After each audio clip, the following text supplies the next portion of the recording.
अस्सलामुअलैकुम व्यूवर्स, कैसे हैं आप सब। उम्मीद है आप सब खैरियत से होंगे। आज मैं आपके लिए लेके आई हूँ वाइट चिकन पुलाव बनाने की बहुत ही आसान और बहुत ही मज़ेदार रेसिपी। चिकन पुलाव बनाने के बहुत से तरीके होते हैं, हर कोई इसको अपने अंदाज से बनाता है। किसी को चिकन यखनी पुलाव पसंद होता है, तो किसी को चिकन मसालेदार पुलाव पसंद होता है, तो किसी को chicken white pulao.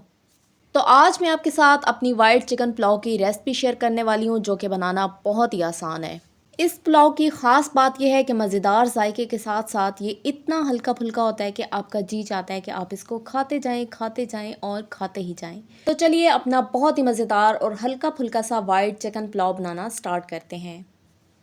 Chicken pulao बनाने के लिए सबसे पहले यहाँ पे मैंने एक पैन लिया और इसमें मैं हाफ़ कप कुकिंग ऑयल का शामिल कर देती हूँ। तो आज मैं 750 ग्राम चावलों से चिकन पुलाव बना रही हूँ, तो इसी हिसाब से मैं इसमें हाफ़ कप कुकिंग ऑयल का शामिल कर रही हूँ। इसके बाद मैं इसमें 2 अदद दरमियाने साइज़ की बारीक कटी हुई प्याज शामिल कर देती हूँ। पुलाव के अंदर आपने ऑयल का इस्तेमाल कम करना है, क्योंकि उससे फिर पुलाव बहुत ही ज़्यादा खिला खिला बनता है। लेकिन अगर आप ऑयल का इस्तेमाल ज़्यादा करेंगे तो चावल आपस में चिपक जाएंगे, वो खिला खिला पुलाव नहीं बनेगा। तो आपने ऑयल का इस्तेमाल कम करना है। अब आपने फ्लेम को मीडियम रखना है और मीडियम फ्लेम पे ही आपने प्याज़ों को हल्का सा गोल्डन ब्राउन कर लेना है।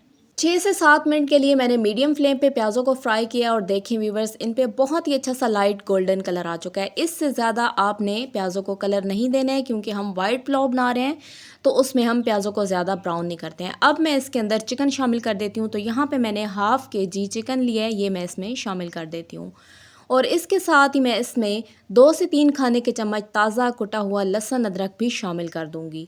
लहसुन अदरक शामिल करने के बाद अब आपने सारी चीज़ों को अच्छे तरीके से मिक्स करना है और मिक्स करने के बाद आपने अगेन चिकन और लहसुन अदरक को अच्छे तरीके से फ्राई करना है, ताकि चिकन का जितना भी कच्चापन है वो अच्छे तरीके से ख़त्म हो जाए और लहसुन अदरक की भी बहुत ही अच्छी सी खुशबू आने लग जाए।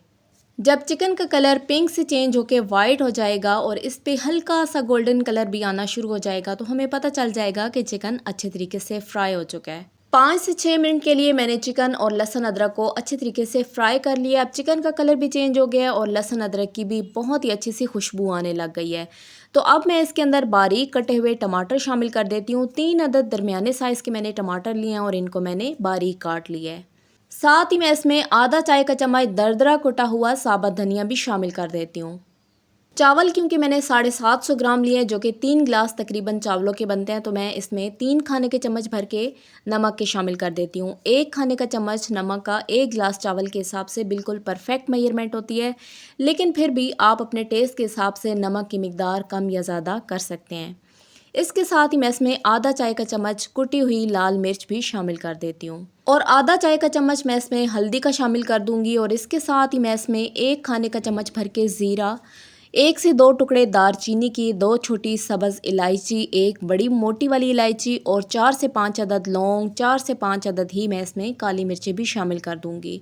अब मैं सारी चीज़ों को अच्छे तरीके से मिक्स कर लेती हूँ और आपने मिक्स करने के बाद फ्लेम को मीडियम ही रखना है और सारी चीज़ों को अच्छे तरीके से भून लेना है, ताकि जो इसमें हमने टमाटर डाले हैं और मसाला जार डाले हैं वो सारे अच्छे तरीके से भून जाएं। और इसके साथ साथ आपने इसमें थोड़ा थोड़ा करके पानी भी शामिल करते जाना है, ताकि भुनाई जो है वो बहुत ही अच्छे तरीके से हो जाए।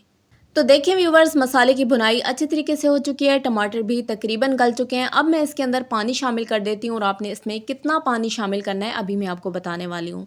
मैंने 3 गिलास बासमती चावल लिए हैं और इनको मैंने 1 घंटे के लिए भिगो के रख दिया था। तो अब मैं इसमें 1.5 गुना पानी शामिल कर देती हूँ। तो तकरीबन 4.5 गिलास मैं इसमें पानी के शामिल कर रही हूँ। अगर आपने चावलों को ज़्यादा देर के लिए भिगो के रखा हुआ है तो फिर आप पानी का इस्तेमाल कम करेंगे।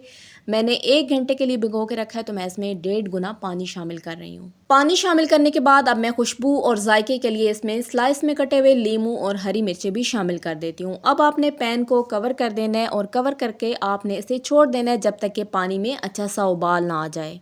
पानी में उबाल आने के बाद अब मैं सारे चावल इसके अंदर शामिल कर देती हूँ। तो चावलों के ऊपर जितना भी एक्स्ट्रा पानी था वो सारा मैंने रिमूव कर दिया और उसके बाद मैं ये सारे चावल इस मसाले के अंदर शामिल कर देती हूँ।